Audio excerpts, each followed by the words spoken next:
Saudara-saudari jemaat yang terkasih dalam Tuhan kita Yesus Kristus, di Minggu Sengsara Kristus yang ke-6 hari ini, kita beribadah dalam tema memilih untuk berkorban. Suatu teladan pengorbanan diri telah diberikan oleh Tuhan Yesus. Bagaimana dengan kita? Maukah kita pun mengikuti teladan Yesus, memilih untuk berkorban? Dengan merenungkan makna pengorbanan Tuhan Yesus bagi kita, marilah berdiri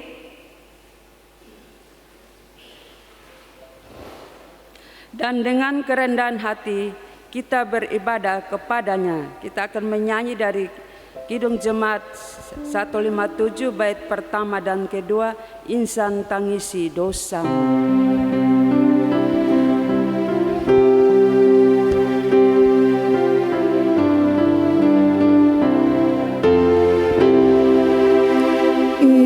Insan tangisi dosamu, ingatlah Kristus menempuh jalan penuh sengsara, dan bagai hamba terendah, Ia kosongkan dirinya menjadi perantara yang mati dihidupkannya, yang sakit disembuhkannya, yang hilang Ia cari, berkorban diri akhirnya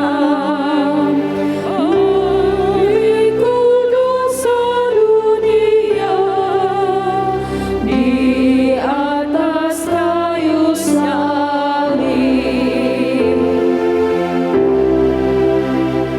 Syukur, pujian dan sembah kepada Dia angkatlah, yang mati bagi kita. Insunlah Dia yang menang, pikulah salib dan beban dengan bersukacita. Kasih-Nya berdaulat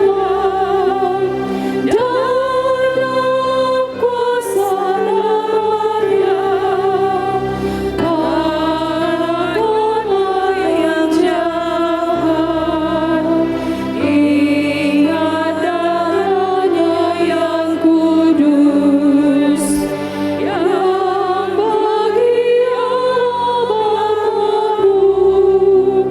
berharga tinggi amat.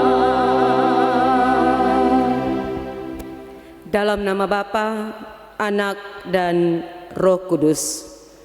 Turunlah kiranya atas saudara sekalian anugerah dan selamat dari Allah Bapa, dari Yesus Kristus Tuhan kita, dan dari Roh Kudus. Amin. Jemaat Tuhan dipersilakan duduk.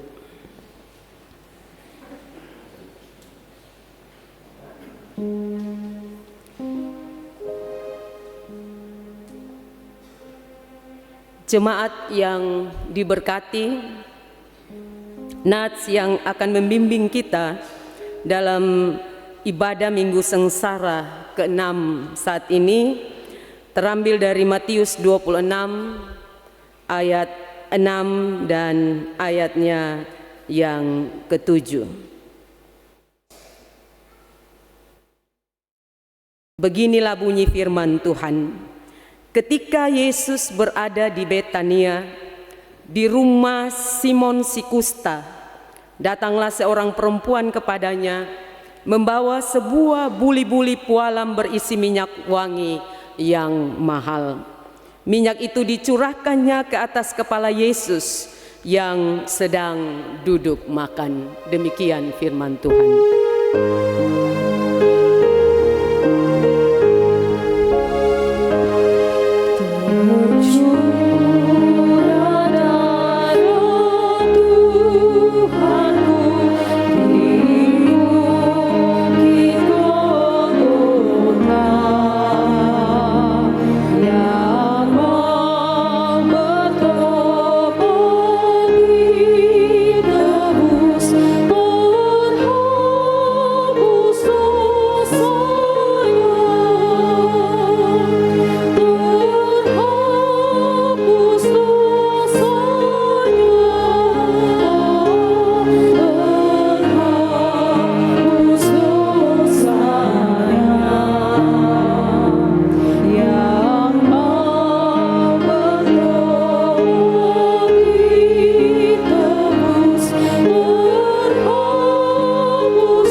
Jemaat Tuhan terkasih, di hadapan kekudusan Tuhan pada Minggu Sengsara Kristus ke-6 ini, ingatlah bahwa di salib derita itu Yesus memilih berkorban untuk pengampunan dosa kita.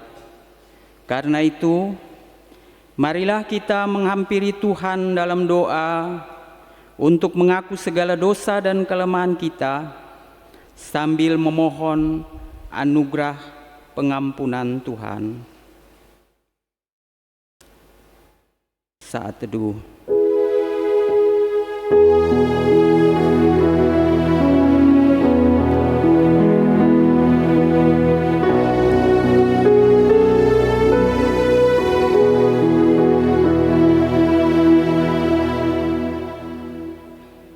Kita berdoa. Ya Allah yang Maha Kudus, saat ini kami datang padamu dengan seluruh keberadaan kami. Kami mengaku padamu bahwa dalam menjalani kesempatan hidup seminggu yang Kau berikan,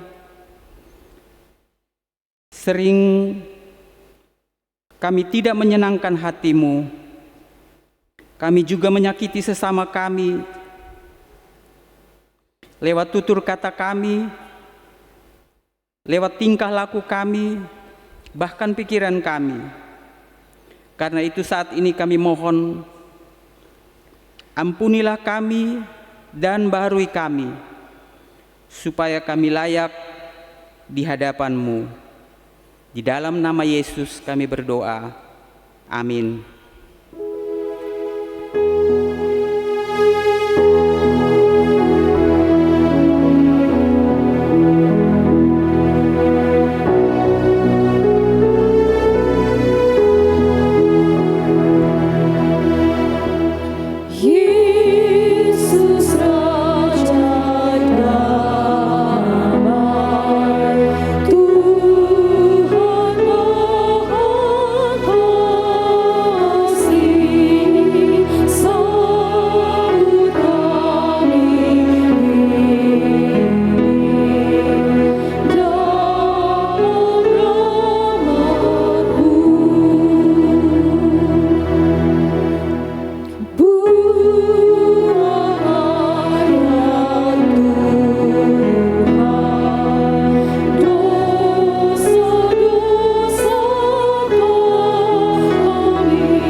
Jika pengakuanmu demikian di hadapan Tuhan, maka sebagai pelayan dari Yesus Kristus, kami memberitakan anugerah pengampunan dosa kepada tiap-tiap orang yang sambil melihat kepada salib Kristus, mengaku segala dosanya dalam ketulusan hati.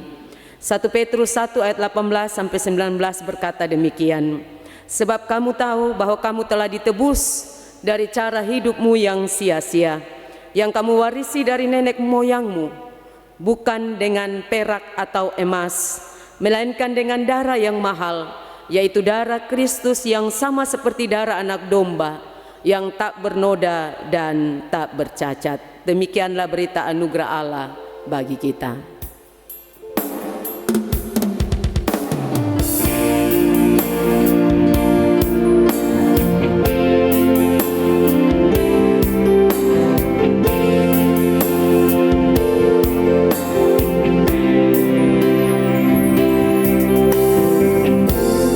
Dengan barang fana Kau membayar dosaku. Dengan darah yang mahal,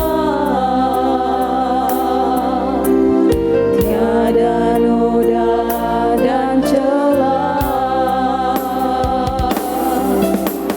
Bukan dengan emas perak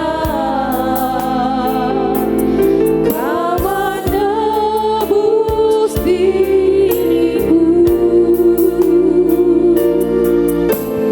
Oleh segenap kasih dan pengorbananmu,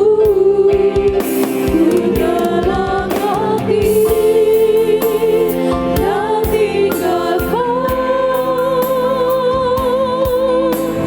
jalan hidupku yang aman. Semuanya sia-sia dan tak berarti lagi. Hidup ini ku letakkan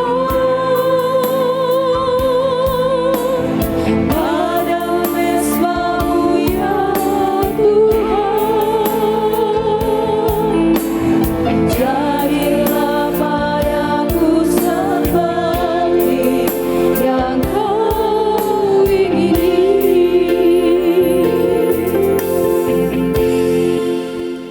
Jemaat Tuhan, marilah dengan sukacita kita muliakan Tuhan dengan bermazmur baginya secara berbalasan menurut Mazmur 12, Mazmur 12 ayat 2 sampai dengan ayatnya yang ke-9.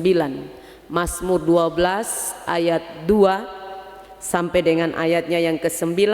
Saya membacakan bagian yang tercetak keluar, jemaat membacakan bagian yang tercetak ke dalam. Saya jemput jemaat Tuhan bangkit berdiri. Mazmur 12 ayat 2 sampai 9, kita mulai. Doa minta tolong terhadap orang yang curang. Tolonglah kiranya Tuhan, sebab orang saleh telah habis.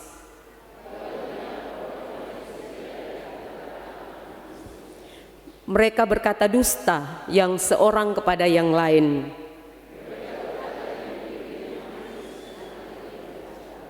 Biarlah Tuhan mengerat segala bibir yang manis. Dari mereka yang berkata, dengan lidah kami menang.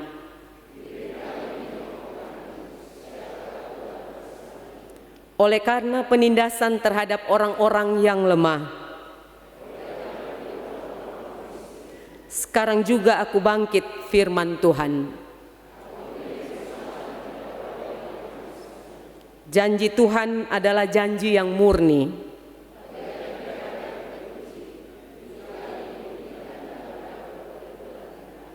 Engkau Tuhan yang akan menepatinya.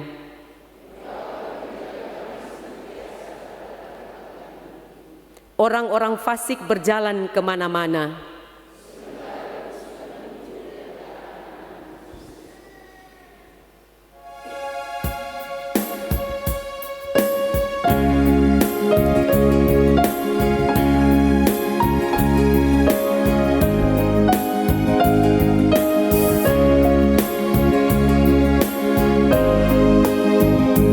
Ku heran juru selamatku bagi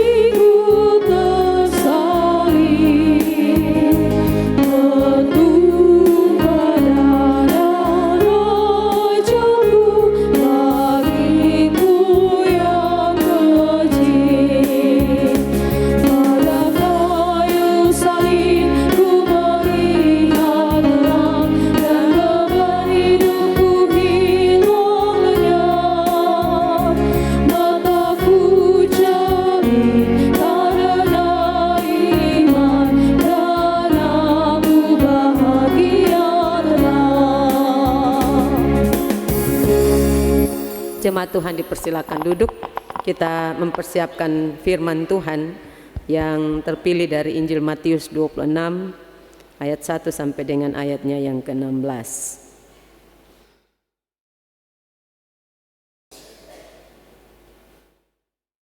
Bapak Ibu yang dikasihi oleh Tuhan, tiba saatnya kita akan membaca dan mendengarkan kebenaran firman Tuhan. Oleh karena itu, mari kita satukan hati kita untuk kita menghadap Tuhan dalam doa. Kita berdoa. Tuhan, firman yang hidup dan berkuasa, tiba saatnya kami anak-anak-Mu mempersiapkan hati kami, bahkan seluruh pribadi-pribadi kami, untuk membaca, mendengar, bahkan merenungkan kebenaran firman-Mu. Karena itu ya Tuhan, kami mohon Roh Kudus bimbing dan tuntun kami, sehingga ketika kami membaca, mendengar, bahkan merenungkan firman-Mu ya Tuhan, kami dapat mengerti, memahaminya, hingga sekiranya berkenan ketika kami kembali kebenaran firman Tuhan, kami dimampukan oleh Roh Kudus untuk kami melakukan dalam kehidupan kami yang Tuhan masih anugerahkan kepada kami. Terima kasih ya Tuhan, berfirmanlah kepada kami, hati kami telah siap untuk membaca, mendengar dan merenungkan firman-Mu. Di dalam nama Tuhan kami Yesus Kristus, firman Tuhan yang berkuasa, kami berdoa. Amin. Pembacaan firman Tuhan bagi kita pada pagi hari ini terambil daripada surat Injil Matius pasal 26 ayat 1 sampai ayat yang ke-16.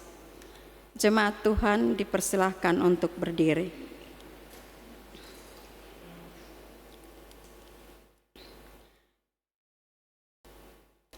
Pemberitahuan keempat tentang penderitaan Yesus, rencana untuk membunuh Yesus. Setelah Yesus selesai dengan segala pengajarannya itu, berkatalah ia kepada murid-muridnya, "Kamu tahu bahwa 2 hari lagi akan dirayakan Paskah, maka Anak Manusia akan diserahkan untuk disalibkan. Pada waktu itu, berkumpullah imam-imam kepala dan tua-tua bangsa Yahudi di istana imam besar yang bernama Kayafas, dan mereka merundingkan sesuatu rencana untuk menangkap Yesus dengan tipu muslihat dan untuk membunuh Dia. Tetapi mereka berkata, jangan pada waktu perayaan, supaya jangan timbul keributan di antara rakyat." Yesus diurapi. Ketika Yesus berada di Betania, di rumah Simon si kusta, datanglah seorang perempuan kepadanya membawa sebuah buli-buli pualam berisi minyak wangi yang mahal. Minyak itu dicurahkannya ke atas kepala Yesus yang sedang duduk makan.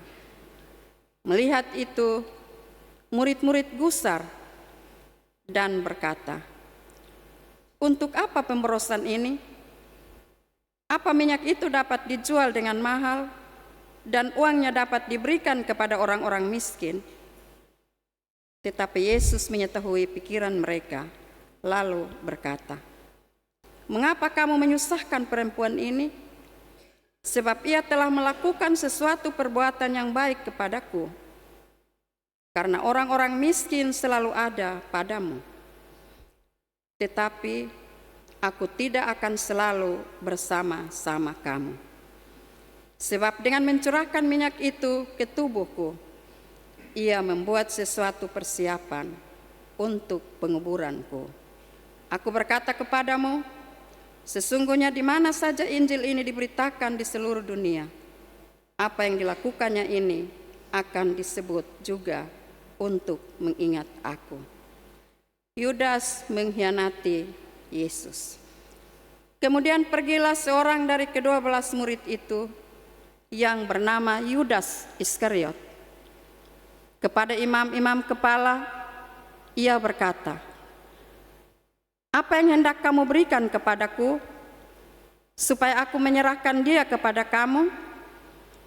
Mereka membayar 30 uang perak kepadanya.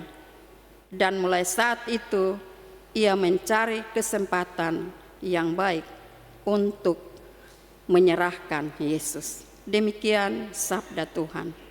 Berbahagia kita yang mendengar, yang memegang peringatan-peringatannya, dan juga yang terus mencari Dia dengan segenap hati.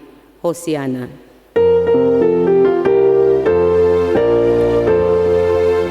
Hosiana, Hosiana, Hosiana.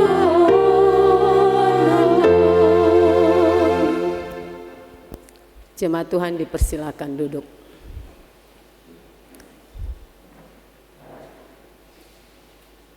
Tema untuk perenungan kebaktian kedua Minggu Sengsara ke-6 saat ini, memilih untuk berkorban. Sekali lagi, memilih untuk berkorban.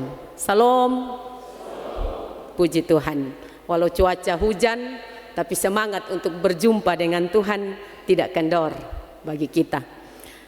Bapak Mama, dilihat dari cara seseorang memperlakukan orang lain, apalagi dalam situasi sulit, apalagi dalam situasi terjepit, maka ada dua tipe manusia yang akan muncul. Tipe yang pertama ialah manusia yang suka mengorbankan orang lain. Jadi kalau suka gepe, orang Kupang bilang, maka dia akan pikir lah, dia akan cari korban untuk membebaskan diri. Sedangkan tipe yang kedua adalah tipe manusia yang suka berkorban untuk orang lain. Jadi walaupun keadaan terjepit, dia memberi diri untuk menyelamatkan orang lain. Dia pun diri selalu utama.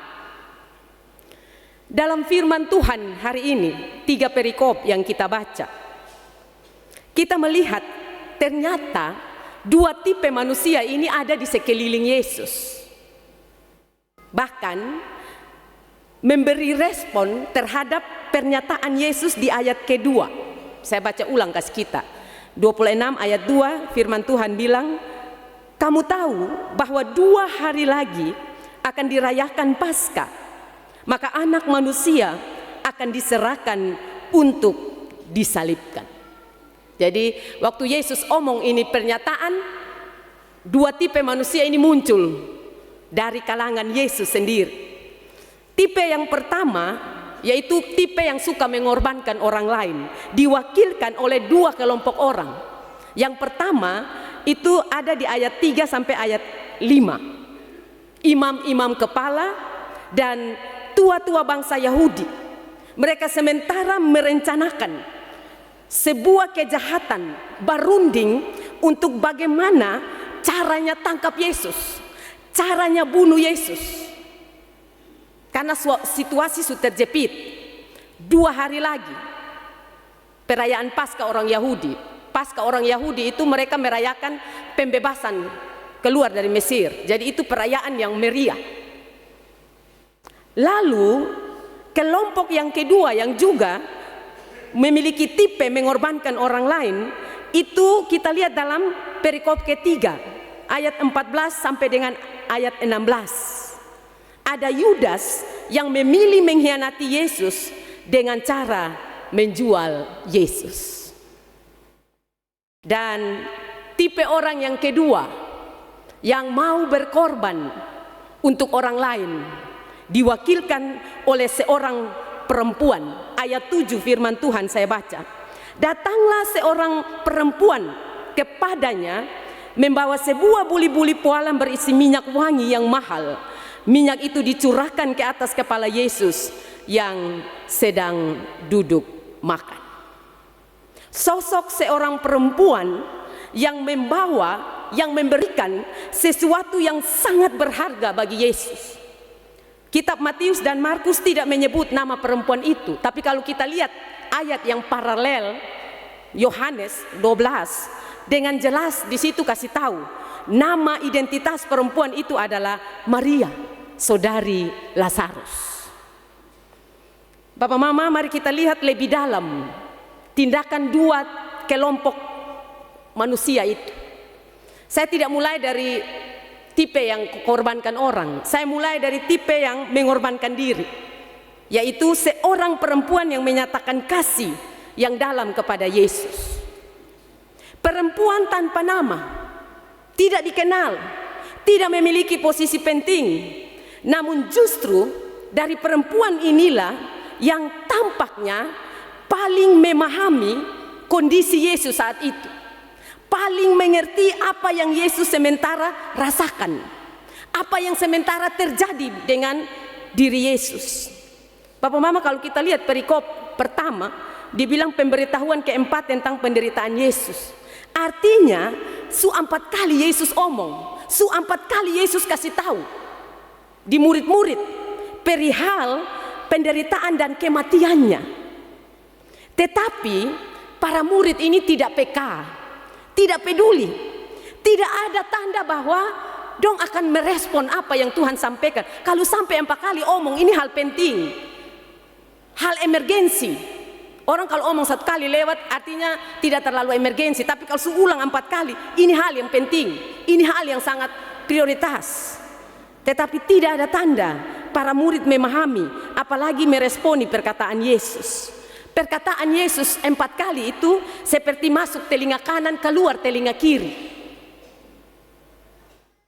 Sebaliknya, perempuan ini, dia baru dengar 1 kali, tanpa berkata banyak, ia menyatakan kepekaannya langsung melalui tindakan nyata. Son omong apa-apa, dia dengar Tuhan pun pernyataan, lalu dia bangun, dia melakukan sebuah tindakan nyata, respon aktif. Ia datang bawa minyak yang sangat mahal dan menuangkannya kepada Yesus. Di sini tidak disebutkan harga minyak. Kalau di Yohanes 12 disebutkan setengah kati sama dengan 300 dinar. 300 dinar, satu hari upah kerja orang Yahudi satu itu 1 dinar. 300 dinar artinya 3 hari, 300 hari upah kerja, hampir 1 tahun. Ini Maria bukan perempuan kaya, tetapi Maria kumpul dia punya upah kerja itu, lalu dia membeli sesuatu yang berharga, dia simpan, kasih orang yang mendapat tempat di dia pun hati. Bagi saya, tindakan Maria terlampau berani, bahkan terhitung nekat. Kenapa? Karena ia berani menerobos lingkungan patriarki.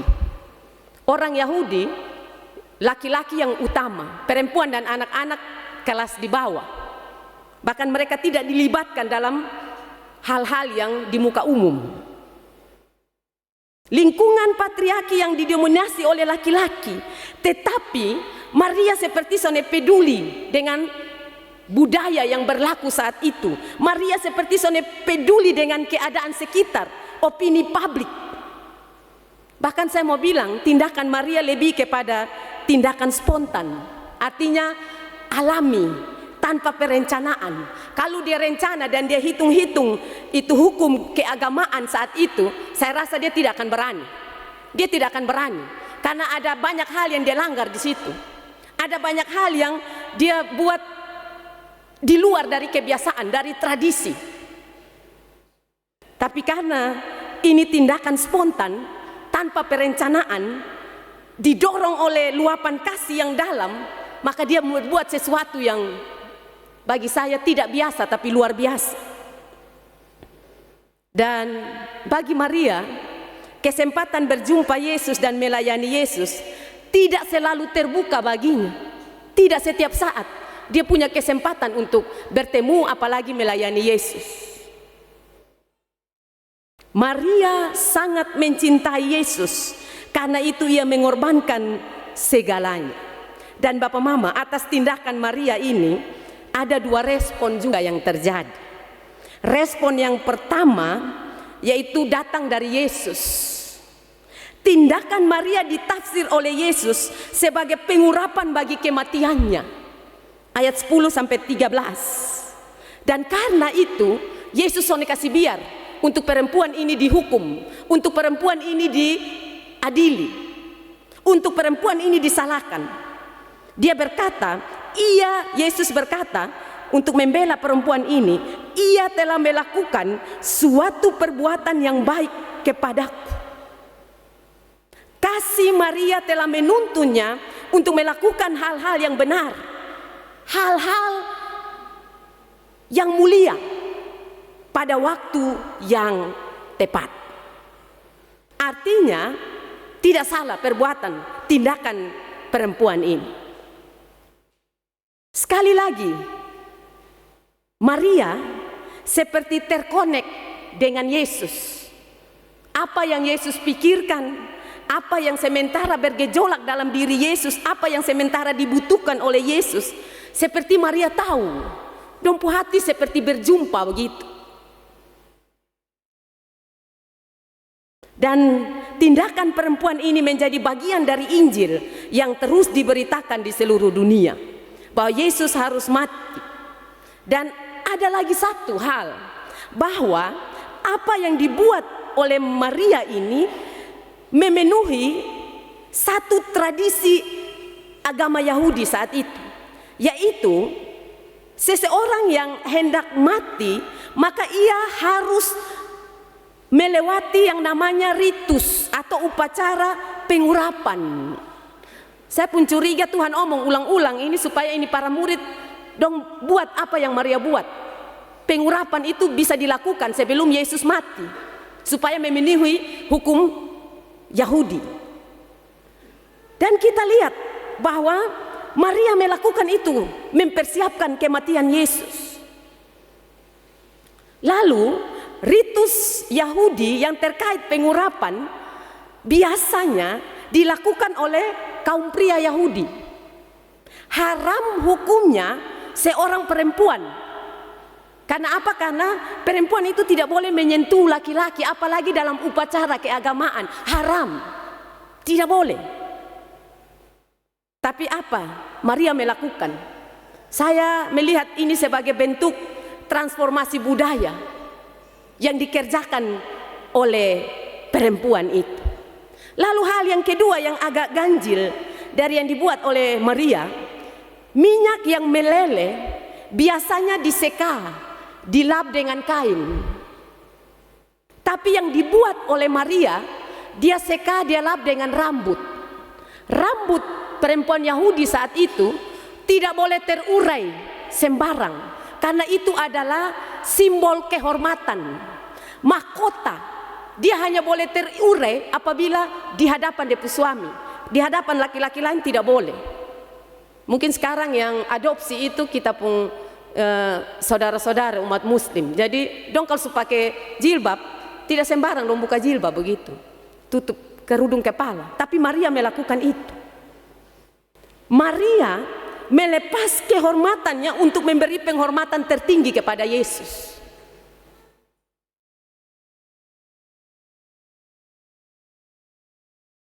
Pengurapan menuju kematian dengan harga minyak yang mahal 300 dinar, kalau diuangkan 30 juta.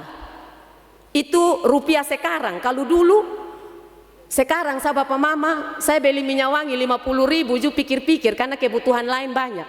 Program efisiensi dari pemerintah membuat dia punya dampak luas begitu. Jadi kalau minyak wangi 30 juta, saya rasa 1000 orang hanya 1-2 orang yang ada. Artis pun, kecuali artis papan atas. Kalau dia hanya artis biasa-biasa, beli minyak wangi 30 juta, pasti rasa rugi. Tapi lihat, Maria punya harga minyak wangi ini bukan harga kaleng-kaleng, tapi dia pakai untuk meminyaki Yesus. Lalu kemudian kita lihat keberaniannya untuk melakukan sesuatu yang tidak biasa. Sebuah perbuatan yang sangat mulia, persembahan termahal terberani yang dilakukan seorang perempuan. Ia menunjukkan cintanya, penyerahan dirinya dan pengabdiannya kepada Yesus. Maria rasa dia terlalu hutang banyak dengan Tuhan Yesus.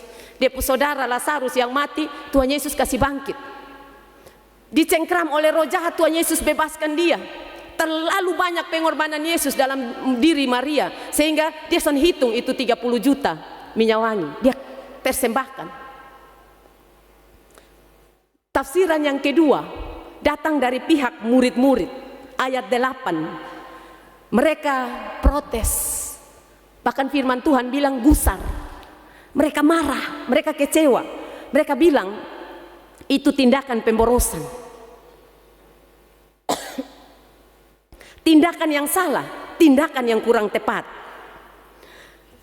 Hal yang kedua, kita lihat tipe kedua dari orang-orang yang suka mengorbankan orang lain. Datang dari imam kepala, tua-tua bangsa Yahudi dan juga Yudas. Bapak Mama, hampir di saat yang bersamaan dengan ucapan Yesus bahwa dia semua mati itu, 2 hari lagi dia sudah menuju kematian, di istana imam besar Kayafas, ini imam-imam kepala tua-tua bangsa Yahudi, mereka sementara berdiskusi, mereka sementara diam-diam atur strategi, meminimalisir resiko dan mencari waktu yang tepat. 2 hari, soalnya boleh lebih dari ini hari, ini waktu. Harus cepat eksekusi sudah, supaya bisa menangkap dan membunuh Yesus. Dan di sini rancangan dan kejahatan mereka seperti orang bilang ini gayung bersambut dengan yang juga sementara bergejolak di Yudas pun pikiran dan hati. Yudas jengkel, harusnya dia dapat kesempatan dapat uang 30 juta. Kasih masuk di kas. Yudas ini bendahara, pegang uang. Dia yang kelola itu keuangan. Jadi waktu dia bilang itu uang mau pakai untuk orang miskin, orang banyak dengar bilang, wih Yudas nih luar biasa. Dia punya hati sosial. Dia peduli dengan orang-orang miskin. Dia mengerti orang-orang sekitar pun kesusahan. Lalu dia tidak pemborosan. Dia sangat efisiensi. Tapi tidak. Itu hanya omong doang. Yang ada di dalam hati Yudas adalah supaya itu uang itu hasil penjualan minyak masuk di kas. Lalu dia ini seorang tukang pencuri. Yohanes 12 Bapak Mama lihat di situ. Tukang pencuri, tukang seok uang gereja. Karena itu saat dia punya rencana ini tidak berhasil, dia gusar, dia marah, dia kecewa. Karena itu perkataan Yesus bahwa 2 hari lagi anak manusia akan diserahkan untuk disalibkan, ini menjadi peluang kedua. Setelah peluang pertama sudah dapat, ini jadi kesempatan kedua. Daripada dia mati dan besok dapat apa-apa, beta nol kaboak, lebih baik beta rancang untuk jual dia. Karena imam-imam kepala dengan ini pemimpin-pemimpin bangsa Yahudi, dong sementara cari cara kemana supaya dong bisa tangkap Yesus. Dan Yudas tawar jasa, mari beta kasih tunjuk dia pun cara, tapi bayar kasih beta, upah kasih beta, uang. Dan mereka bersepakat 30 keping perak, jumlah yang sangat jauh berbeda dari yang diberikan oleh Maria. Tapi Yudas pakai untuk kemudian menjual Yesus, Tuhannya, gurunya. Inilah perbedaan Maria dan Yudas yang menunjukkan pada apa yang mereka cintai. Jadi Maria dan Yudas itu bukan satu orang kaya, satu orang miskin. Mungkin kalau mau ukur, Maria lebih susah dari Yudas. Yudas ini biar bukan dia uang mah, tiap hari dia lihat uang bendahara tuh tiap hari lihat uang merah, uang biru. Kalau Maria ya dia kumpul dari hasil kerja. Tapi lihat perbedaannya pada apa yang mereka cintai. Maria menjadi tokoh utama di dalam menunjukkan cinta kepada Yesus, di dalam menunjukkan pengorbanan. Sedangkan Yudas menjadi penggerak utama ketidakpuasan terhadap uang. Sehingga ia lalu menjual Yesus dengan harga yang murah. Murah sekali. 30 keping perak, terlalu murah. Mentalitas Yudas adalah haus uang. Biar ada pegang uang banyak-banyak tapi tidak pernah rasa cukup. Itu mentalitas Yudas. Sehingga tiap hari itu dia pikir cara dapat uang. Mau korbankan orang dia son peduli. Yang penting uang masuk. Kadang kau lihat orang-orang korupsi begitu, aduh makan 7 turunan soalnya habis. Tapi kenapa korupsi? Itu mental Yudas ada di dong. Dong sempana cukup. Kasih begitu banyak, tapi tidak pernah puas. Ibu Bapak, di Minggu Sengsara ke-6, firman Tuhan hari ini memberi pelajaran bagi kita. Ada beberapa pelajaran. Yang pertama, Yudas dan Maria berbeda dalam banyak hal. Yang paling saya lihat, mereka berbeda dalam motivasi, berbeda dalam pemahaman. Yudas itu murid-murid kebanyakan dong ikut Yesus, dong pun pemahaman tentang sosok Yesus ini, dong pahami Yesus seperti raja bangsa-bangsa, akan memerintah dengan kekuasaan, dengan jabatan, dengan kekuatan. Karena itu dong sangat mengharapkan bahwa dong juga akan terimbas itu kekuasaan, itu jabatan, itu pengaruh. Motivasi Maria karena kasih, karena pengabdian. Dia sudah dapat terlalu banyak dari Tuhan. Karena itu dia sangat mengasihi Yesus. Fokus Maria pada Yesus. Bagi Maria tidak ada yang terlalu mahal untuk ia korbankan bagi Yesus. Dia pun diri yang harusnya mati, Yesus tebus dia, Yesus selamatkan dia. Dia pun saudara juga begitu. Maria bilang, apalagi yang beta sonde dapat dari Yesus, maka beta mau buat yang terbaik bagi Yesus. Beta tidak akan pikir dia mau berbuat sesuatu yang luar biasa. Bagi Maria tidak ada yang terlalu mahal untuk ia korbankan bagi Yesus. Ini bukan soal angka, ini soal orientasi hati, batin terdalam. Kasih yang tulus itu Bapak Mama, dia tidak hitung-hitung, dia tidak timbang, dia tidak ukur. Apalagi tidak memberi asal-asal. Kita bawa uang persembahan, kita kasih pecah hancur-hancur dulu. Kalau yang merah kita usaha tukar di kios, bawa datang yang hancur, yang sisa kecil-kecil. Kalau tidak kasih yang sisa-sisa, waktu. Oh su pensiun baru beta melayani. Kalau belum pensiun nih jamara te bekerja dari pagi ketemu malam. Keluarga juga son ketemu. Nanti kau besok pensiun, kau pemerintah son pakai lebar beta melayani. Maria tidak demikian. Keterampilan pun begitu. Tidak kasih yang sisa-sisa, tapi dia kasih yang terbaik. Ini yang dilakukan Maria. Dan hasilnya Maria mendapat nama baik. Tuhan berkenan dengan tindakan Maria.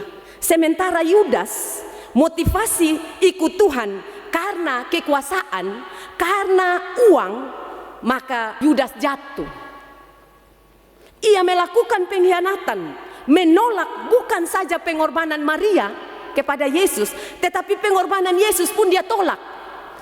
Mana mungkin anak Allah harus menderita, harus disalibkan? Tidak mungkin. Ini seperti halnya Maria dan Yudas, hidup kita pun banyak kali diperhadapkan pada pilihan. Setiap hari kita harus memilih apa yang akan kita buat, apa yang akan kita pakai, apa yang akan kita makan, sekolah, pekerjaan, termasuk kepada siapa kita akan memberi prioritas kita. Saya bersyukur bahwa hari ini turut dibaptiskan 5 orang anak. 3 periode saya pelayanan di kampung, pedesaan yang jauh. Banyak kali kalau kami mau suruh orang tua baptis anak-anak susah. Palingan datang ini umur pemuda, pemudi, ada yang bapak-bapak juga begitu, mama-mama. Bergumul keras. Tapi hari ini bersyukur 5 orang anak dibaptiskan, akan turut dibaptiskan. Dan bagi saya, membawa anak untuk dibaptiskan adalah juga sebuah pilihan, prioritas yang ditempuh oleh orang tua dan keluarga.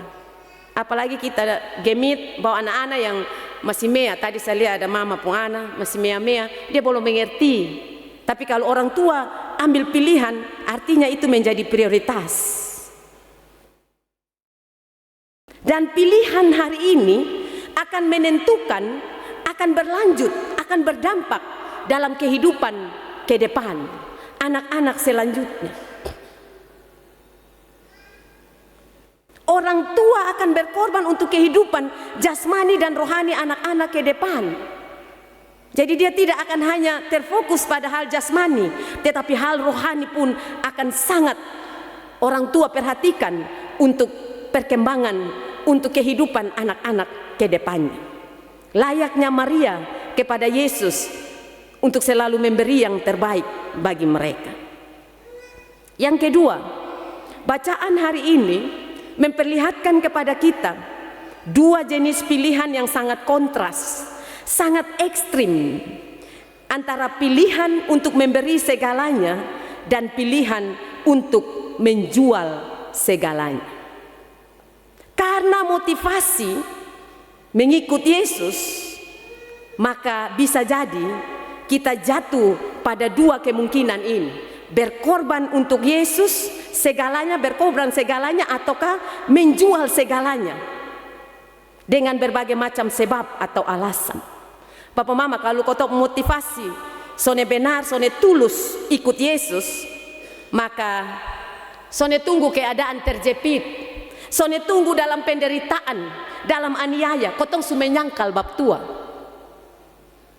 Waktu tegukan Sidi, orang muda menangis, mengucap janji di hadapan Tuhan dan jemaat mau setia sampai mati pikul salib. Jalan-jalan ketemu ame satu yang ganteng, yang cantik, lalu ada uang banyak, pekerjaan mapan. Kesetengah tahan Tuhan Yesus. Ini yang lebih menjamin masa depan. Menyangkal Yesus lalu pergi untuk selamanya, melakukan pengkhianatan. Hidup harus dimulai dengan motivasi yang tepat, agar ketika kondisi tertentu menggoda, membuat kita berkeinginan membuang salib dan menyangkal Yesus, kita punya jangkar yang kuat. Karena apa? Tidak akan ada godaan yang bisa mengalahkan jika motivasi kita tulus dan tepat di dalam mengikut Yesus. Hanya orang-orang yang memiliki kemurnian yang tulus yang bisa bertahan dalam imannya. Kita lihat Maria, dia rela berkorban, dia tulus melayani Tuhan. Bahkan Maria dapati teladan itu dari Yesus. Yesus walaupun harus memberi dia punya nyawa, walaupun harus tersalib seperti penjahat, tetapi dia rela, dia berkorban demi tebusan dosa-dosa kita. Kita punya kesempatan untuk melayani Tuhan seperti juga Maria. Dan ingat, melayani Tuhanlah dengan terbaik, dengan sesuatu yang termulia. Jangan sisa-sisa yang kita bawa, yang kita berikan untuk Tuhan. Yang terbaik yang ada pada kita. Kita terpanggil untuk melayani Tuhan dengan segenap hati, jiwa, tenaga, dan materi.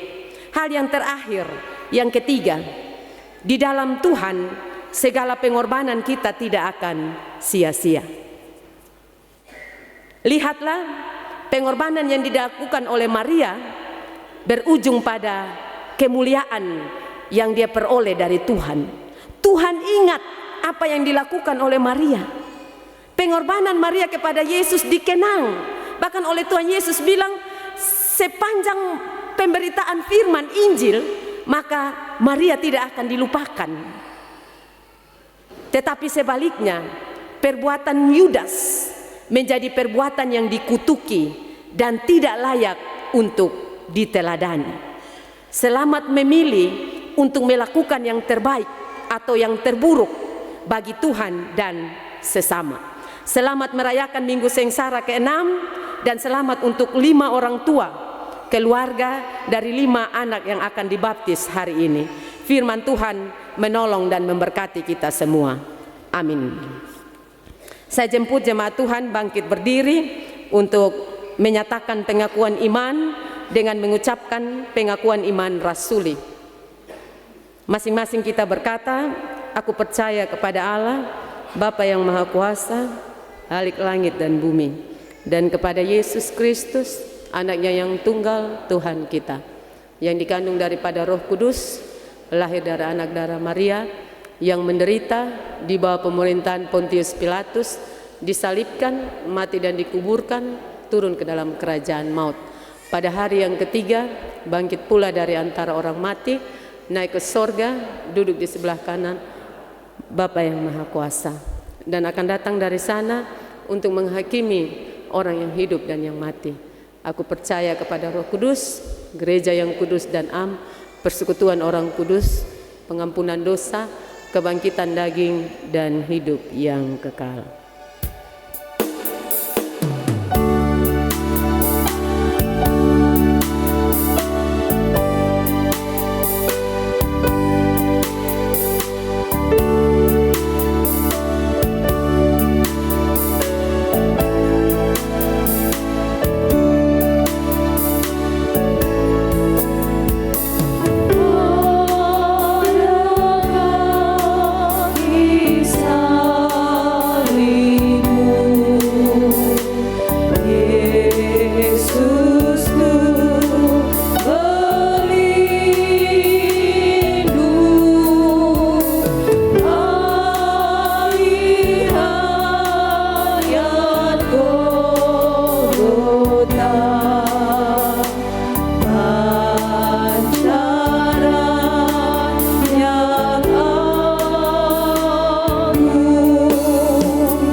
Jemaat Tuhan dipersilakan duduk. Kita akan masuk dalam liturgi baptisan kudus. Pengajaran tentang baptisan. Walaupun anak-anak kita tidak memahami baptisan, tetapi janganlah kita lalai membaptiskan mereka. Sebab Allah telah memanggil mereka ke dalam perjanjiannya. Allah telah berfirman kepada Abraham, Bapa segala orang percaya, begitupun kepada kita dan anak-anak kita. Aku akan mengadakan perjanjian antara aku dengan engkau, serta keturunanmu turun-temurun menjadi perjanjian yang kekal, supaya aku menjadi Allahmu dan Allah keturunanmu. Juga Rasul Petrus pernah menyaksikan itu tatkala ia berkata, sebab bagi kamulah janji itu dan bagi anak-anakmu dan bagi orang yang masih jauh, yaitu sebanyak yang akan dipanggil oleh Tuhan Allah kita.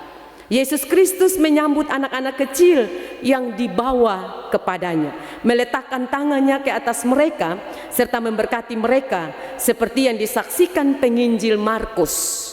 Biarkanlah anak-anak itu datang kepadaku, janganlah menghalang-halangi mereka, sebab orang yang seperti itulah yang empunya kerajaan Allah. Aku berkata kepadamu, sesungguhnya barang siapa tidak menyambut kerajaan Allah sebagai seorang anak kecil, ia tidak akan masuk ke dalamnya. Sebab itu anak-anak kecil yang adalah anak-anak Allah dan pewaris-pewaris kerajaan serta perjanjiannya haruslah dibaptiskan. Nasihat dan pertanyaan. Saudara-saudari yang dikasihi oleh Yesus Kristus, telah mendengar bahwa baptisan kudus adalah titah Allah. Sebagai tanda Allah memeteraikan perjanjiannya kepada kita dan anak-anak kita. Sebab itu hendaklah baptisan dipakai untuk maksud itu dan bukan oleh sebab kebiasaan atau kepercayaan yang sia-sia. Saudara-saudari sebagai orang tua, sebagai saksi, diwajibkan mengajar anak-anakmu dalam hal ini bila mereka berangsur-angsur dewasa. Dan supaya menjadi nyata kehendak hatimu demikian, saya menjemput para orang tua, para saksi berdiri untuk menjawab beberapa pertanyaan berikut ini di hadapan Allah dan jemaat.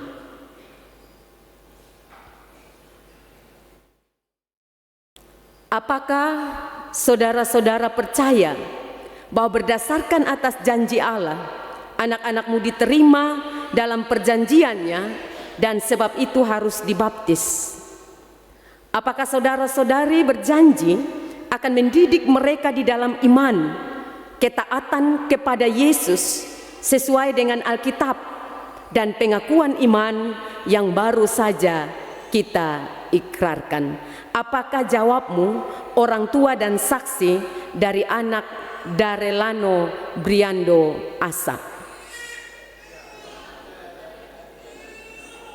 Apakah jawabmu orang tua dan saksi dari anak Juanda Bubu? Apakah jawabmu orang tua dan saksi dari anak Alessandrina Salea Raquel Nahak?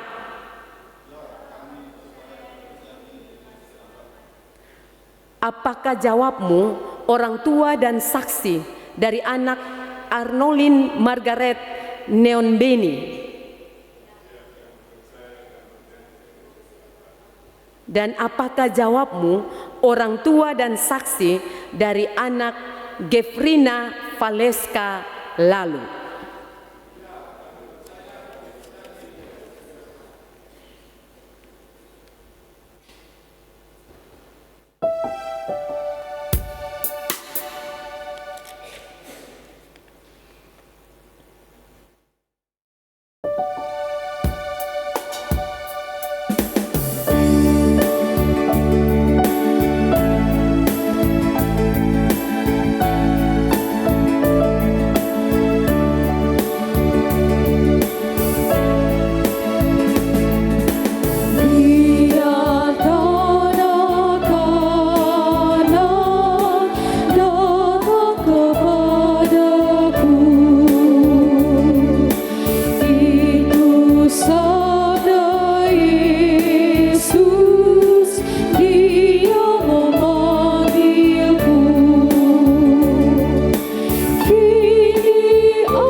Kita berdoa.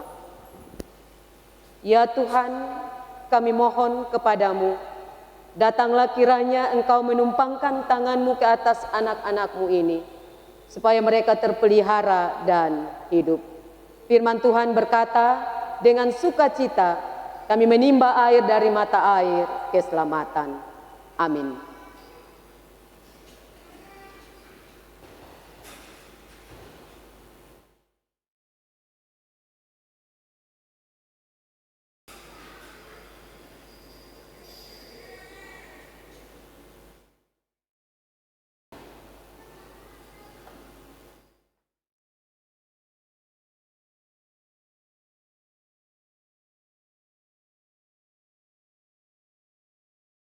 Darelano Briando Asa,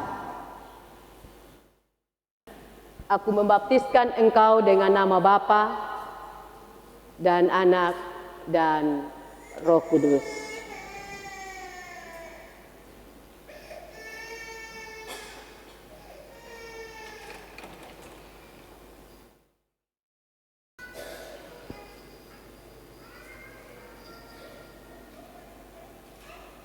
Juanda Bubu,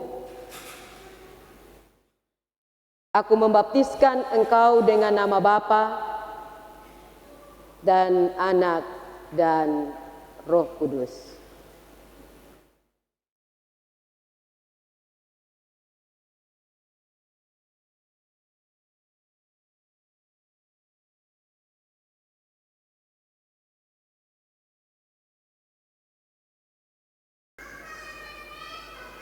Alessandrina Salea Raquel Nahat. Aku membaptiskan engkau dengan nama Bapa dan Anak dan Roh Kudus.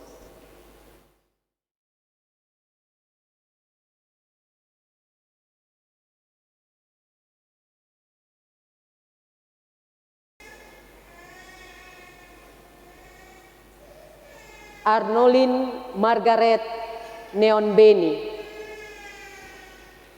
Aku membaptiskan engkau dengan nama Bapa dan Anak dan Roh Kudus.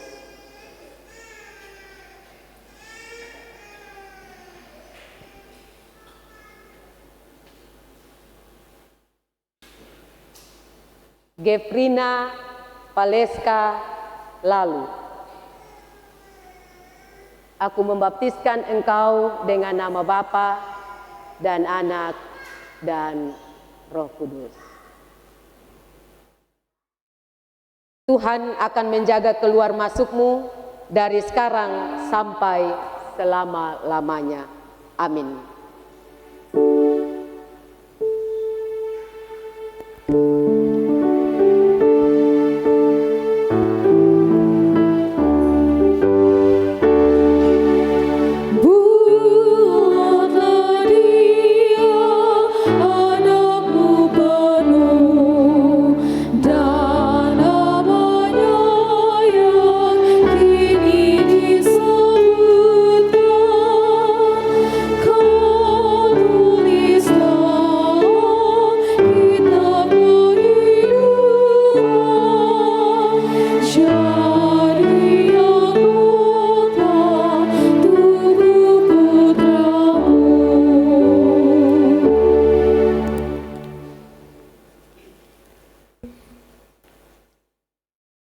Mari silakan duduk dan kita akan mempersiapkan persembahan syukur.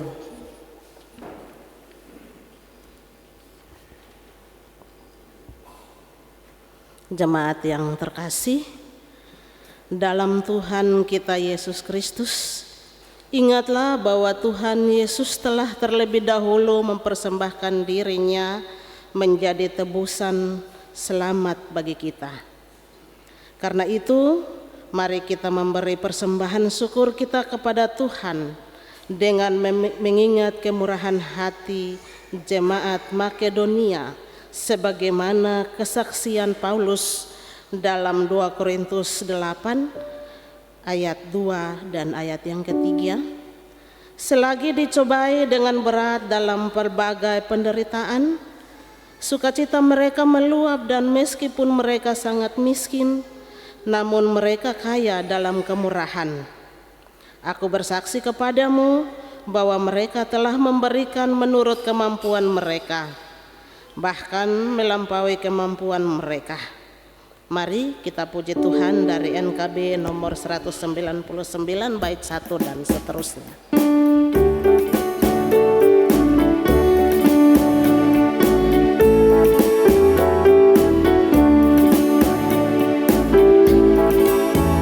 Sudahkah yang terbaik ku berikan kepada Yesus Tuhanku, besar pengorbanannya di Kalvari, diharapnya terbaik dariku.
Mari kita satu di dalam doa, kita berdoa. Bapa di surga, kami bersyukur kepadamu ya Allah atas penyertaan Tuhan bagi kami. Kami telah beribadah kepadamu, kami telah mendengar firman-Mu. Dan saat ini Tuhan, kami diberikan kesempatan untuk mempersembahkan hidup dan kehidupan kami.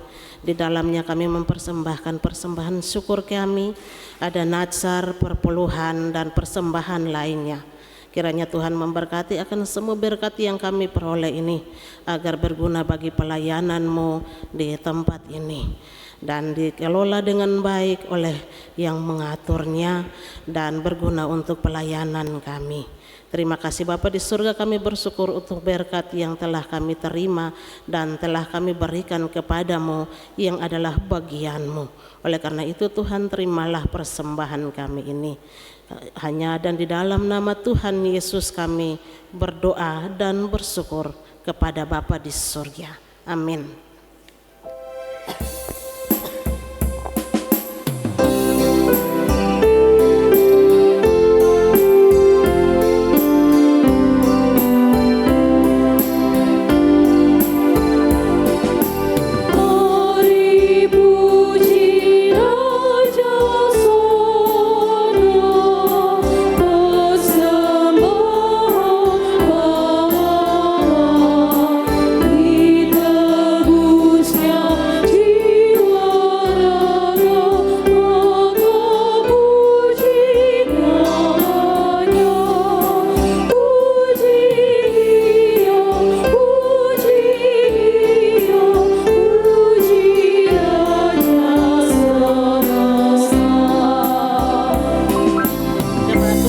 Silakan duduk kembali.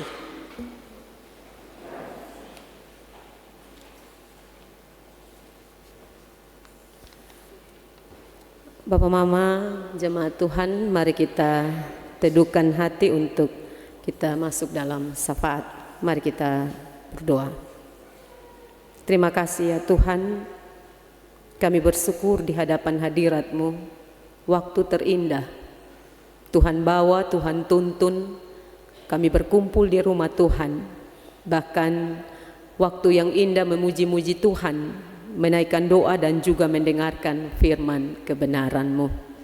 Kami sadar Tuhan bahwa pilihan senantiasa diperhadapkan di hidup kami. Memilih untuk berkorban bagi Yesus dan sesama, atau memilih untuk mengorbankan Yesus dan sesama demi kepentingan diri kami. Tolong kami Tuhan, di dalam memaknai minggu-minggu sengsara, kami diingatkan kisah Yesus, kisah murid-murid Yesus, dan juga orang-orang yang ada di sekeliling Yesus. Kami bersyukur bahwa kami diberi kesempatan percaya kepada Yesus, menjadi murid Yesus, bahkan melayani Yesus. Tetapi sekiranya Tuhan dapati kami punya niat, kami punya motivasi layaknya Yudas, ampuni kami Tuhan. Tolong kami, belum terlambat. Kesempatan Tuhan masih beri, kesempatan Tuhan masih anugerahkan. Kiranya Tuhan menolong kami dengan Roh-Mu yang kudus. Tuhan beri kami kekuatan sehingga kami merubah motivasi kami yang salah, motivasi yang buruk, motivasi yang tidak benar, berubah menjadi motivasi yang benar, yang tepat, seperti layaknya Maria di dalam mengiring Tuhan, di dalam melayani Tuhan. Tuhan yang tahu hati kami, kedalaman pikiran kami, apa yang tertuang di dalam hati dan pikiran kami, Tuhan tahu. Manusia tidak melihat, tidak mengetahui, tersembunyi secara baik dalam hati kami. Tetapi Tuhan, kami tak dapat menyembunyikan diri di hadapan-Mu. Tolong kami, beri kami hati yang baik, niat motivasi yang baik, yang tulus, sehingga dalam mengikut Tuhan, dalam mengiring Tuhan, dalam melayani Tuhan, apa yang kami buat menjadi yang terbaik. Apa yang kami buat akan dikenang selamanya. Apa yang kami buat akan dipuji oleh Yesus. Dan kami mohon kekuatan dari Tuhan bagi kami.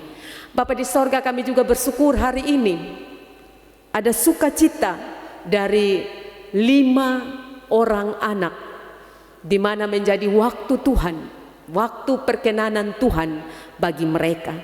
Anak Darelano Briando Asa, anak Juanda Bubu, anak Alexandrina Salea Raquel Nahak, anak Arnolin Margaret Neon Beni, dan anak Gefrina Valeska Lalu. Kami percaya bahwa Tuhan, Engkaulah yang telah memanggil mereka melalui orang tua dan saksi, sehingga hari ini mereka menerima baptisan, tanda bahwa mereka diikat dalam perjanjian yang kuat dengan Allah sebagai pemilik kehidupan. Kami serahkan keberlanjutan masa depan dari kehidupan anak-anak kami. Tuhan, biarlah Engkau menolong sehingga mereka terus bertumbuh, mereka terus melihat, mereka terus menyaksikan, mereka terus mengalami kuasa kebesaran Tuhan di dalam kehidupan mereka. Para orang tua, Tuhan Engkau menolong sehingga mereka menjadi sosok orang tua yang berkorban, orang tua yang memberi yang terbaik untuk masa depan, untuk kehidupan iman anak-anak. Dan juga Tuhan beri mereka sehat dan kuat. Tuhan memberikan berkat di dalam kehidupan mereka sehingga mereka mampu untuk menghidupi kehidupan anak-anak secara baik. Bahkan Tuhan juga menolong para saksi sehingga mereka juga Tuhan utus sebagai penolong di dalam mengasuh, membesarkan, bahkan juga mendidik anak-anak ini di dalam takut akan Tuhan. Keluarga besar yang bersuka cita dengan momen yang bersejarah ini, Tuhan Engkau memberkati sukacita mereka sehingga menjadi sempurna karena Tuhan memberi, karena Tuhan ada, dan karena Tuhan berkenan kepada persembahan mereka. Bapa di sorga, terima kasih semua kami yang berbakti hari ini, kecil, besar, tua, muda, perempuan, laki-laki, dengan sejumlah pergumulan kami, dengan sejumlah penderitaan kami, dengan sejumlah masalah kehidupan kami. Kami percaya di kaki Tuhan kami menemukan jawaban yang tepat. Kalau hari ini doa kami belum dijawab, jangan biarkan kami menjadi kecewa, jangan biarkan kami menjadi marah, menjadi gusar, tetapi didiklah hati kami, teduhkanlah jiwa kami untuk secara sabar menanti jawaban Tuhan di dalam kehidupan kami. Ataupun kalau ada doa-doa kami yang tidak Tuhan jawab, biarlah kami juga memberi hati, memberi diri untuk tunduk pada kehendak Allah, kehendak Bapa yang jauh lebih mulia, jauh lebih indah, jauh lebih ajaib bagi kehidupan kami. Yang bergumul dengan penderitaan sakit, baik yang ada di rumah sakit maupun yang terbaring di rumah atau di tempat-tempat pengobatan lainnya, yang juga hadir di tempat ini, di rumah Tuhan, mereka membawa, mereka menyerukan, Tuhan tolong mereka dengan segala penderitaan sakit penyakit, tubuh yang lemah, organ-organ tubuh yang mengalami gangguan. Kami percaya dokter dan tabib yang ajaib adalah Tuhan. Tuhan yang membentuk, Tuhan yang menaruh, menenun setiap organ tubuh kami. Maka Tuhan juga yang tahu, Tuhan juga yang bisa untuk menjangkau, untuk menjamah, untuk menyembuhkan, untuk memulihkan setiap sakit penyakit yang kami derita. Kami yang terbeban berat dengan pergumulan keluarga, istri yang mendoakan suami, suami yang mendoakan istri, orang tua yang mendoakan anak, anak-anak yang mendoakan orang tua, pergumulan untuk pendidikan, pergumulan untuk kehidupan, pergumulan untuk pekerjaan, pergumulan untuk relasi, bahkan berbagai banyak pergumulan yang ada di hidup kami. Tuhan, hanya kepada Engkau kami berseru dan memohon. Dan kami meyakini bahwa kekuatan itu Tuhan beri, solusi itu Tuhan beri, bahkan jawaban itu Tuhan kasih bagi setiap doa kami. Beri kami kesabaran, beri kami kekuatan iman, beri kami keyakinan bahwa Tuhan Engkau penjawab doa yang setia di hidup kami. Kami juga mau berdoa bersyukur ya Tuhan, untuk berbagai ungkapan syukur yang Tuhan izinkan terjadi dan dialami oleh jemaat Tuhan. Baik ucapan syukur karena menemui hari ulang tahun, maupun hari ulang tahun kelahiran, maupun hari ulang tahun pernikahan, dan juga sukacita lainnya. Kami minta Tuhan lengkapi sukacita kami dengan senantiasa kami membawa syukur, terima kasih kami kepada Tuhan, bahwa semua itu dimungkinkan karena Tuhan, Engkau memperkenankan kami untuk menikmati segala yang baik dari Tuhan. Kami juga berdoa ya Allah, menyerahkan pergumulan-pergumulan lainnya yang terus dinaikkan, yang terus diserukan oleh jemaat Tuhan. Tuhan, Engkau dengarkan. Bahkan kami juga mau bersyukur Bapa, kesempatan pelayanan yang Tuhan beri saat ini. Para presbiter yang memberi diri dalam pelayanan, baik majelis, penatua, diaken, pengajar, maupun juga para koster, bahkan semua tenaga-tenaga administrasi yang ada di Jemaat Maranatha Oibufu, Tuhan berkati hidup mereka. Bahkan kami juga bersyukur buat song leader, pemain organ, tim multimedia yang memberi diri dalam pelayanan hari ini. Tuhan, kami percaya Tuhan memanggil mereka dengan setiap talenta mereka masing-masing. Tuhan urapi, Tuhan berkenan memberkati, dan apa yang mereka beri senantiasa menjadi yang terbaik. Tuhan akan menolong, Tuhan akan melihat, dan Tuhan akan memperhitungkan setiap pemberian diri mereka.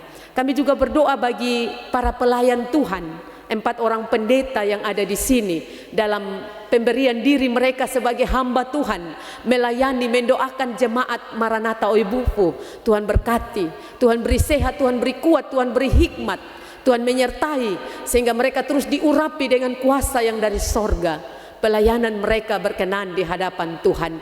Yang salah, yang kurang dari mereka, biarlah Roh-Mu menolong, menguatkan, memampukan mereka untuk juga mereka mampu membaharui secara baik kepada kehendak-Mu ya Allah. Semua presbiter jemaat Maranatha kami serahkan ke dalam tangan Tuhan.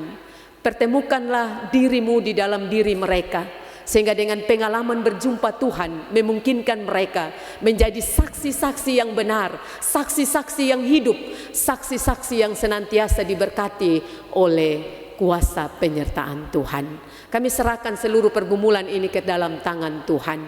Kami juga mau berdoa bagi pergumulan bangsa dan negara, para pemerintah, baik yang ada di pusat, bahkan yang ada di tempat kami di sini, gubernur bersama jajaran, bupati bersama jajaran, wali kota bersama jajaran. Tuhan berkati, Tuhan tolong, biarlah takut akan Tuhan, Tuhan beri kepada mereka hikmat, kuasa, penyertaan Tuhan ada bagi mereka, sehingga mereka dapat memimpin bangsa ini, memimpin daerah ini seturut dengan apa yang Tuhan kehendaki. Bahkan kami juga berdoa bagi mimbar-mimbar gereja yang dipakai untuk pemberitaan firman Tuhan di mana-mana tempat. Tuhan berkati pemimpin-pemimpin gereja Tuhan, Tuhan berkati mereka. Mereka menjadi orang-orang yang diberkati Tuhan, yang diurapi Tuhan, hidup di dalam takut akan Tuhan. Kami juga terus berdoa menatang gejolak dunia, perang yang terjadi antara Iran, Israel, dan Amerika. Kami tetap meyakini bahwa hanya Tuhan yang mampu, hanya Tuhan yang sanggup untuk mendamaikan, hanya Tuhan yang sanggup untuk kemudian menolong pergumulan bangsa dunia kami, sehingga tidak kemudian berdampak lebih buruk secara luas. Tetapi biarlah kasih Tuhan turun tangan, mendamaikan, memberhentikan setiap perang yang ada, dan biarlah kehidupan kami diubah menjadi kehidupan yang berkenan kepada Tuhan. Kami serahkan seluruh pergumulan kami, bahkan mempersiapkan diri untuk masuk dalam Jumat Agung, untuk masuk dalam Paskah, untuk masuk dalam perjamuan kudus. Tolong kami Tuhan, agar biarlah kami senantiasa didapati, siap sedia didapati, membersihkan hati, membersihkan hidup untuk Tuhan isi, untuk Tuhan masuk, untuk Tuhan hidup di dalamnya. Terpujilah nama-Mu ya Tuhan. Di dalam Yesus Kristus kami datang, kami menaikkan doa kami saat ini. Amin. Jemaat Tuhan, kita akan masuk dalam pengutusan dan berkat. Saya jemput, mari bangkit berdiri. Oh, warta jemaat, kok minta maaf, Bapak Mama masih ada warta jemaat. Kesempatan diberikan untuk warta jemaat. Shalom. Majelis Jemaat menyampaikan salam damai sejahtera kepada seluruh jemaat Maranatha serta jemaat tamu yang hadir dalam ibadah Minggu Sengsara ke-6 hari ini. Dalam rangka pertukaran pelayan lingkup klasis Kota Kupang Timur, ibadah hari ini dilayani oleh ibadah pertama, Pendeta Maria Mona Lisa Fanggidaidetan dari Jemaat Bethlehem Oesapa Barat. Ibadah kedua, Pendeta Agustina Mone HE dari Jemaat Kanaan Naimata. Ibadah ketiga, Pendeta Media Magdalena Karoskali dari Gereja Batak Karo Protestan. Ibadah keempat, Pendeta Mercy Kapioru Patikawa, Ketua Majelis Klasis Kota Kupang Timur. Majelis Jemaat yang akan melayani dalam ibadah Minggu 29 Maret adalah ibadah pertama, Rayon 14, 26, dan 27. Ibadah kedua, Rayon 2, 5, dan 18. Ibadah ketiga, Rayon 10, 17, dan 19. Ibadah keempat, Rayon 3, 22, dan 25. Paduan suara vokal grup yang akan mengisi liturgi pada Minggu 29 Maret adalah ibadah pertama, paduan suara Eklesia dan vokal grup El Sora. Ibadah kedua, paduan suara Pemuda Maranatha dan vokal grup Kaum Bapak Rayon 7. Ibadah ketiga, paduan suara Aleluya dan vokal grup SOG. Ibadah keempat, paduan suara Narwastu dan trio Elroy. Unit Pembantu Pelayanan Musik Gerejawi akan melaksanakan drama musikal Semesta Bernyanyi musim ketiga bertajuk Karya Terbesar. Untuk itu akan dilaksanakan latihan drama hari Selasa dan Kamis pukul 6 petang di gereja, serta latihan paduan suara gabungan setiap hari Minggu pukul 8 malam di gereja. Mohon dukungan dan partisipasi jemaat dan paduan suara yang ada di lingkup Jemaat Maranatha.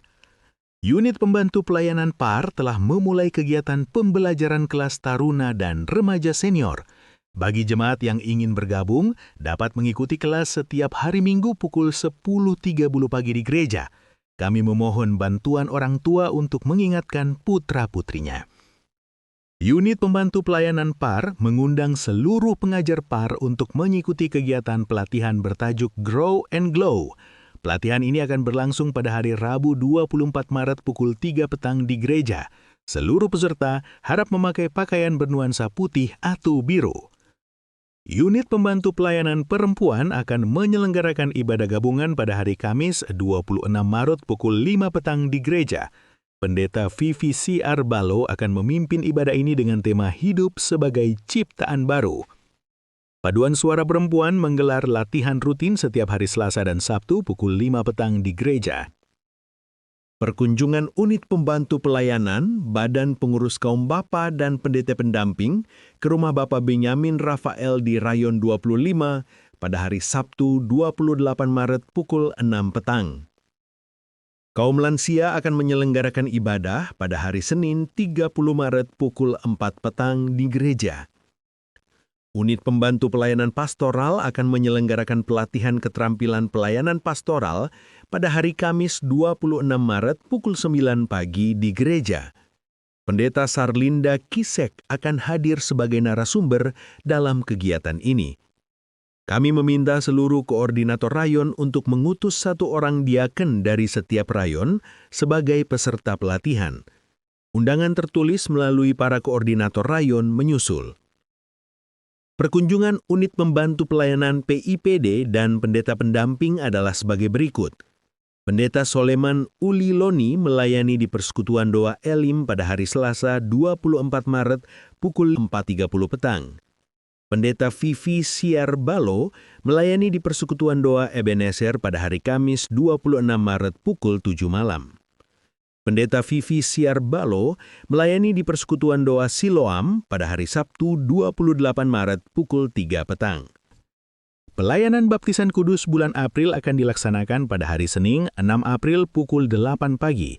Bagi Bapak Ibu yang ingin membaptiskan anaknya, dapat mendaftar ke Sekretariat Gereja dengan mengisi formulir Baptisan Kudus dan membawa fotokopi surat nikah orang tua, akte kelahiran anak jika ada, serta surat keterangan asal jemaat bagi orang tua saksi bukan Jemaat Maranatha.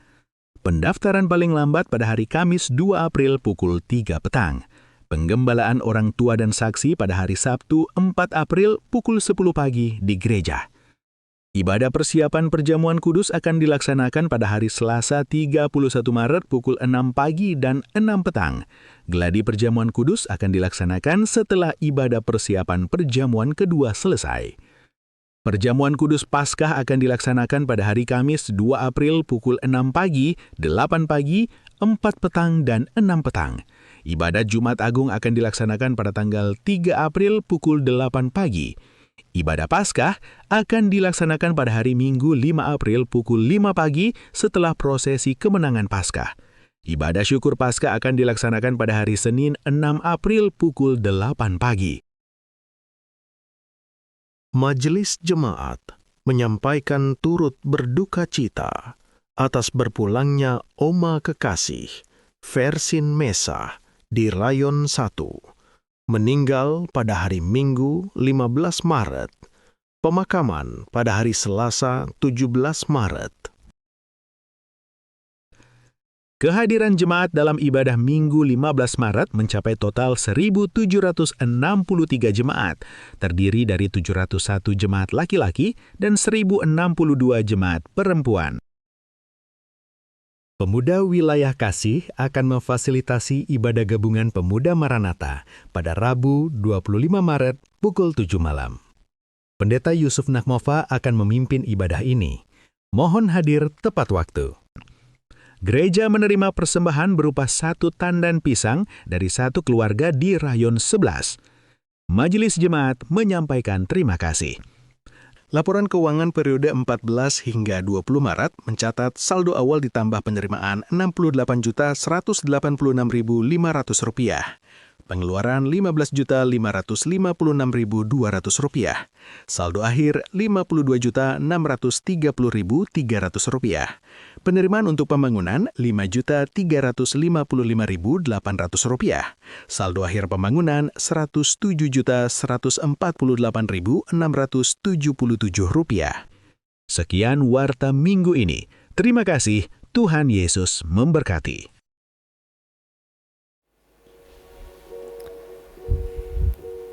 Baik Bapak Mama, saya jemput berdiri, kita masuk dalam pengutusan dan berkat. Jemaat yang diberkati Tuhan, ingatlah bahwa Kristus telah berkorban bagi kita. Itulah tanda kasih dan setianya kepada kita. Belajarlah dari perempuan yang mempersembahkan minyak wangi mahal kepada Yesus, bukan dari Yudas yang mengorbankan Yesus untuk kepentingan diri sendiri.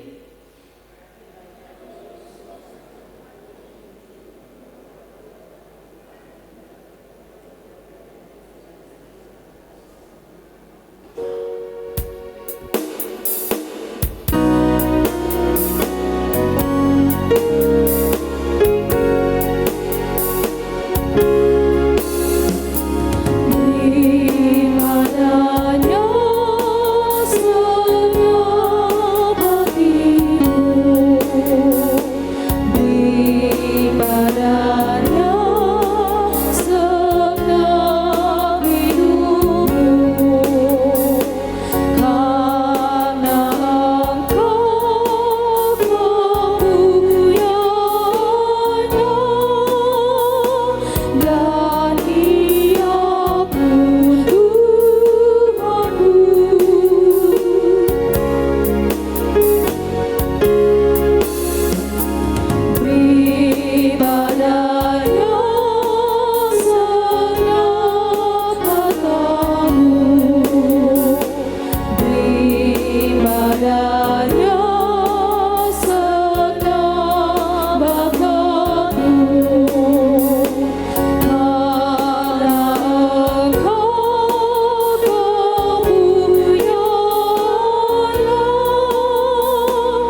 Papa Mama jemaat Tuhan, arahkan hatimu kepada Tuhan dan terimalah berkat-Nya. Tuhan memberkati engkau dan melindungi engkau. Tuhan menyinari engkau dengan wajah-Nya dan memberi engkau kasih karunia. Tuhan menghadapkan wajah-Nya kepadamu dan memberi engkau damai sejahtera.